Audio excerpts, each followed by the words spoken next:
अस्सलामुअलैकुम, नमस्ते, सत श्री अकाल। कैसे हैं दोस्तों? उम्मीद करता हूं कि आप लोग अच्छे ही होंगे। आज की इस वीडियो में हम बात करने वाले हैं सऊदी इकामा हुरूप अपडेट के बारे में। बहुत से भाइयों का सवाल है कि मैं अपने कफिल या कंपनी से भाग गया हूं और मेरे ऊपर उन्होंने हुरूप लगा दिया है। अब मैं अपनी कंट्री इंडिया, पाकिस्तान, बांग्लादेश, नेपाल वापस जाना चाहता हूं और किस तरह से जाना चाहिए। बहुत से लोग ऐसे भी हैं जिन्हें 2 साल कंप्लीट हो गया, 2.5 साल और 3 साल भी हो गया, उसका कफिल उसे सैलरी भी नहीं दे रहा, उसे छुट्टी भी नहीं लगा रहा। उनका सवाल है मैं किस तरह से जा सकता हूँ। पासपोर्ट भी मेरे पास नहीं है, बहुत से आदमी के पास पासपोर्ट भी है। उनका सवाल ये भी है कि पासपोर्ट मेरे पास है और कंपनी छुट्टी नहीं दे रहा है, कहता है इस वक्त छुट्टी नहीं लग रहा है। तो आज की इस वीडियो में पूरी डिटेल आप लोगों के साथ बात करने वाला हूँ, तो आप लोग मेरे साथ लाइन पर बने रहिए। तो चलिए इस वीडियो को स्टार्ट करते हैं। स्टार्ट करने से पहले आप लोगों से एक छोटा सा रिक्वेस्ट है, अगर आप मेरे इस चैनल पे पहली बार आए हैं तो प्लीज़ इस चैनल को सब्सक्राइब कर लें, साथ ही बेल आइकन को भी प्रेस कर दें ताकि मैं कोई भी वीडियो अपलोड करूं तो उसका नोटिफिकेशन आपके पास सबसे पहले आ जाए। जो लोग अपने कफिल या कंपनी से भाग चुके हैं और उनके ऊपर हुरूप लगा है या नहीं लगा है उसे मालूम नहीं पड़ रहा है, उनका सवाल है कि मैं किस तरह से चेक कर सकता हूँ हुरूप के बारे में। तो मैं आपको बता दूँ, आप जहाँ भी हैं, जिस भी एरिया में इस वक्त छुपे हैं या काम कर रहे हैं, तो उस जगह पे एक मकतबा होगा या कोई भी ट्रैवल एजेंसी होगा बड़ा, आप उनके पास जाइए और आप अपना इकामा नंबर उसे दीजिए। वो चेक करके बता देगा आपके ऊपर हुरूप लगा है या नहीं लगा है, पहला ऑप्शन। दूसरा ऑप्शन ये है कि आप इंडियन एम्बेसी जाइए, वहाँ जा कर के आप अपना इकामा नंबर देंगे तो वो हैंड टू हैंड चेक करके आपको बता देगा कि आपके ऊपर हुरूप लगा है या नहीं लगा है। अब सवाल आ जाता है कि आपके ऊपर हुरूप लगा है और आपको इंडिया वापस जाना है, तो आपको क्या करना चाहिए। इसके लिए जब आप इंडियन एम्बेसी जाते हैं तो वो आपसे एक फॉर्म फिलअप करवाएगा आउट पास का। वो फॉर्म फिलअप करवाने के बाद जो आपका पूरा डिटेल है वो सबमिट कर देगा लेबर कोर्ट में। लेबर कोर्ट से अप्रूवल होगा, वो अप्रूवल 10 दिन में भी हो सकता है, 20 दिन में भी हो सकता है, उसके बाद 4 महीने भी लग सकता है। तो वहाँ से आपका हुरूप रिमूव होगा। रिमूव होने के बाद फिर आपको एक टिकट अपने जेब से लेना होगा और टिकट लेने के बाद आप आसान तरीके से इंडिया चले जाएंगे। इसमें भी कुछ टर्म्स ऑफ कंडीशन होता है। अगर आपके पास पासपोर्ट है तो बहुत अच्छी बात है, जो आपका प्रोसेस है ये बहुत आसान हो जाएगा। अगर आपके पास पासपोर्ट नहीं है तो इंडियन एम्बेसी से आपका दूसरा पासपोर्ट बन जाएगा, वाइट पासपोर्ट बनेगा और वाइट पासपोर्ट बनाने का आपका कोई चार्ज नहीं लगेगा, वो पासपोर्ट आपका फ्री में बन जाएगा। अगर आप वाइट पासपोर्ट पे जाते हैं तो खास करके आप इन बात का ध्यान दें कि आप 5 साल के लिए बैंड हो जाते हैं, 5 साल तक वापस सऊदी में नहीं आ पाएंगे। अगर आपका खुद का पासपोर्ट होगा, आप उस पर जाते हैं और विदाउट जेल होते हुए जाना चाहते हैं, तो उसमें क्या है कि आप बिल्कुल जा सकते हैं और जाने के बाद आप फिर से वापस आ सकते हैं कोई नए वीज़े पे। इसमें आपको कोई दिक्कत नहीं होगा। बहुत से भाइयों का सवाल ऐसा है कि मैं किसी कंपनी या कफिल के पास काम कर रहा हूँ और 2 साल का एग्रीमेंट था और 2 साल का एग्रीमेंट ख़त्म हो गया, अब मैं वापस जाना चाहता हूँ, कफिल या कंपनी मुझे छुट्टी नहीं दे रहा है और टाइम से सैलरी भी नहीं दे रहा है। तो आप इस केस में आप इंडियन एम्बेसी जाइए और इंडियन एम्बेसी जा कर के आप उनसे बात कीजिए कि मेरा 2 साल का एग्रीमेंट ख़त्म हो गया, मेरे ऊपर कोई हुरूप नहीं लगा है, मैं इस वक्त काम कर रहा हूँ कफिल या कंपनी के पास, तो मैं किसी बहाने छुट्टी लेकर के मैं इंडियन एम्बेसी आया हूँ। तो इस मुसीबत का आपका कोई ना कोई वो हल निकालेगा और आप उनके पास जाइए इकामा लेकर के। अगर आपके पास पासपोर्ट नहीं है तो कोई दिक्कत नहीं है, अगर आपके पास ओरिजिनल इकामा नहीं है तो भी कोई दिक्कत नहीं है, ओरिजिनल इकामा का फ़ोटोकॉपी होना चाहिए।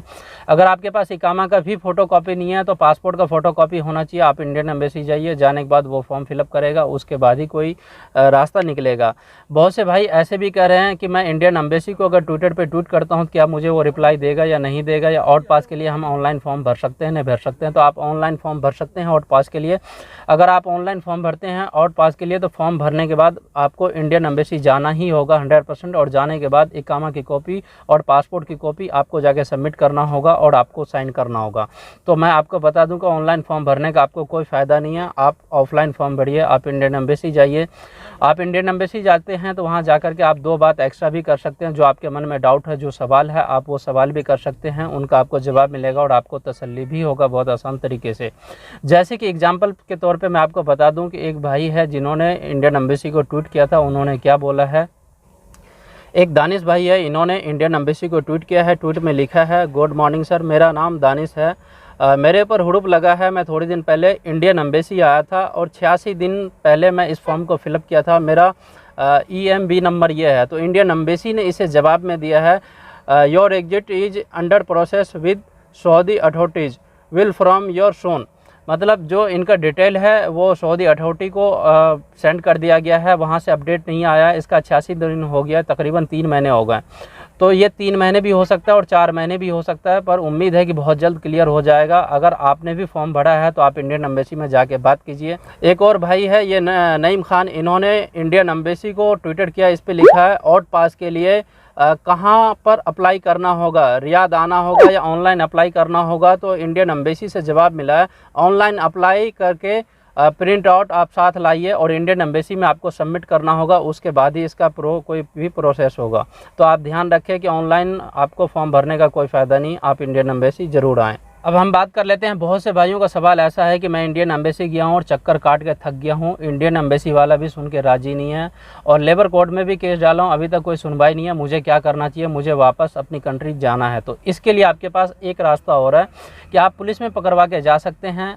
और पुलिस में अगर आप पकड़वाते हैं तो आप खास करके इन बात का ध्यान दें कि आपके पास कोई सामान नहीं होना चाहिए। जो आपका फ़ोन है वो आपसे फ़ोन भी ले लिया जाएगा, बेशक आपके पास कोई भी फ़ोन हो।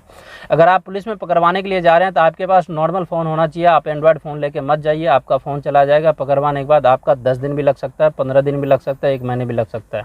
उम्मीद है कि आप 1 महीने के अंदर अंदर आप इंडिया पहुँच जाएंगे। जब आप पकड़वाते हैं तो पकड़वाने के बाद आपका 10 दिन बाद फिंगर होगा, फिंगर होने के बाद फिर वो चेक करेगा कि आपके ऊपर कोई केस तो नहीं है, अगर केस भी है तो कौन सा केस है और कितना बड़ा जुल्म है।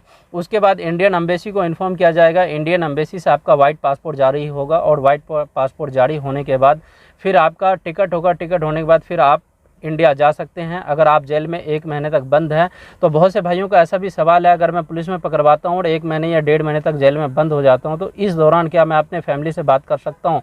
तो मैं आपको बता दूँ कि जेल में सुविधा होता है 10 दिन या 15 दिन पे आपको मौका मिलेगा फ़ोन करने का, आप कहीं भी फ़ोन कर सकते हैं, अपने घर परिवार में 5 या 10 मिनट बात कर सकते हैं। तो आपको घबराने की ज़रूरत नहीं, आप इस तरह से जा सकते हैं। बहुत से भाइयों का सवाल था, अगर हम जेल जाते हैं तो जेल जाने के बाद हमें सुविधा कैसे दिया जाएगा और सोने के लिए हमें बेड मिलेगा या ज़मीन पे सोएंगे। तो मैं आपको बता दूं, बेड भी मिलता है और ज़मीन पे भी सोने का होता है। बेड अगर मिलता है तो बेड इस तरह से मिलता है। अगर आप जेल जा रहे हैं तो जेल जाने से पहले आप याद रहें कि आपके पास 500 रियाल होना चाहिए। वो 500 रियाल आपको अलग अलग जगह पर साथ में आपको लेके जाना होगा। और हालाँकि पुलिस वाला पकड़ेगा तो जल्दी आपसे पैसा लेगा भी नहीं, अगर लेगा भी तो वो एक जगह के पैसे निकाल के ले लेगा। तो आप कोशिश करें, अगर आप 500 रियाल ले करके जा रहे हैं तो वो 500 रियाल 2 या 3 जगह पे आप रख दें, क्योंकि वहाँ पे जो बांग्लादेश के आदमी हैं वो आपको हर जगह पे मिलेगा, जेल में सफाई करते हुए, आपको चाय पानी वगैरह हर चीज़। तो आपको कोई भी चीज़ की ज़रूरत होगा, आप उसे पैसा देंगे तो वो बाहर से आपको सामान ला के दे देगा, तो आपकी ज़रूरत पूरा हो जाएगा। अगर आप पैसे लेकर के साथ में नहीं जाते हैं तो ये आपके लिए दिक्कत हो जाएगा। तो आप खास करके जेल जाने से पहले इन बात का आपको ध्यान देना है। बहुत से भाई सऊदी में इस वक्त ऐसे भी हैं कि पुलिस में पकड़वाने के लिए जाते हैं तो पुलिस वाले ज़्यादा जल्दी पकड़ता नहीं है। तो इस केस में क्या है कि बहुत सारे ऐसे हैं अपने सऊदी अरब या रियाद में कि वो अपने उस हिसाब से सेटिंगबाजी से चले जाते हैं पकड़वा के। बहुत सारे ऐसे प्रोसेस है कि जो कि मैं आपको एक उस हिसाब से बताया हूँ, आप लोग दूर तक समझ गए होंगे। कोई भी बात मैं उस हिसाब से मैं क्लियर तरीके से बोलना नहीं चाहता हूँ।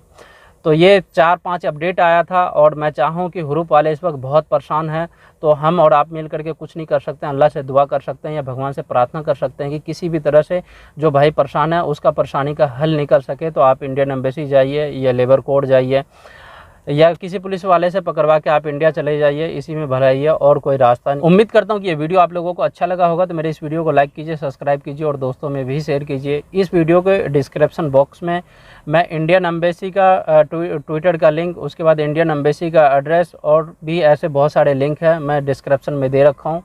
और अपने इंस्टाग्राम और ट्विटर का भी लिंक दे दिया हूँ। जो भाई मुझसे पर्सनली कांटेक्ट करना चाहते हैं किसी भी मैटर में तो मैं उन्हें बिल्कुल हेल्प करूँगा, तो आप मुझे कांटेक्ट कर सकते हैं। तो मिलते हैं आप लोगों से किसी नेक्स्ट वीडियो में, तब तक के लिए खुदा हाफिज़।